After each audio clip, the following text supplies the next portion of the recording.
এই তো ক্লিয়ারলি বললাম যে যদি সুযোগ হয় তাহলে শেখ হাসিনার পক্ষেই লড়াই করব ট্রাইব্যুনাল কেন সব মামলাতেই।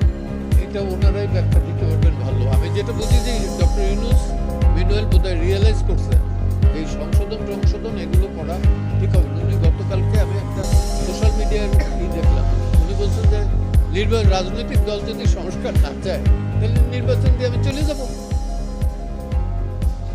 আক্ষেপের ইসে শুরু বলুক আর অভিমানের সুরে বলুক, বলছেন এটা, এবং দিস ইজ দ্য রিয়েলিটি। এই গভর্নমেন্টের প্রাথমিক দায়িত্ব এবং একমাত্র ডিউটি হিসেবে নির্বিঘ্নে লেভেল প্লেইং ফিল্ডে একটা নির্বাচন দেয় এবং গণতান্ত্রিক পদ্ধতিতে সেই সরকারের কাছে ক্ষমতা হস্তান্তর করে। Nothing else. এই সরকারের কোনো দায়িত্ব এবং কি বলবো যে রেসপন্সিবিলিটি নাই, লায়াবিলিটিস আছে অনেক।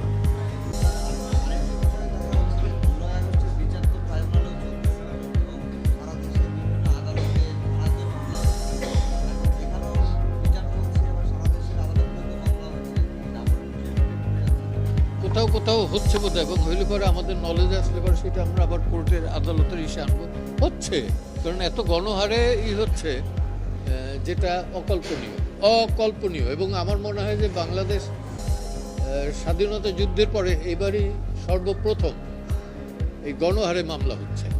পরিসংখ্যান যদি তাই বলে 16 বছরে যদি হয় আর এইখানে 3 মাসের সেইটাকে সেম, ওই পরিসংখ্যানে আনেন।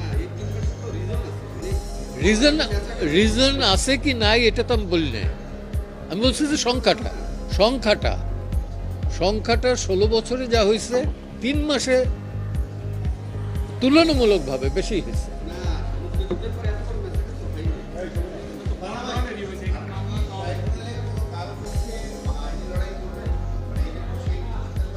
ইয়েস, যদি সুযোগ হয় শেখ হাসিনার পক্ষে করব।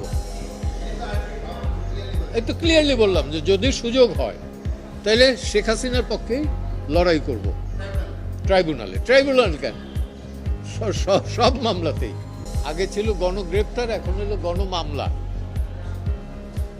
তো গণগ্রেপ্তার মামলা হলে পর তো গণমামলা হলে পরে গণগ্রেপ্তার হবে, এবং এর ভিকটিম আমিও ছিলাম, এবং সেটাও বললাম যে আমি ভিকটিম ছিলাম এবং আমি বেইল পেয়েছি। এবং সেখানে অ্যাটর্নি জেনারেলের office, particularly additional attorney general mister Abdul Jabbar Bhuiyan, তিনি কোর্টে দাঁড়াই বলছেন যে আমাদের কোনো আপত্তি নেই, অর্থাৎ সরকারের কোনো আপত্তি নেই আমি বেইল পেলে পরে। তো সেটা আমি কোর্টকে বলছি যে আমি তো ছিলাম, এ আছে 84-এ, 156 অ্যাকিউজডের ভেতর, আমি ছিলাম 180-র ভেতরে 94-এ। এই হলো পার্থক্য। তো এখনো যে মামলা কমছে আমি দৃশ্যমান আমার কাছে না, মামলা চলছে গণহারে, এবং একই স্ক্রিপ্ট।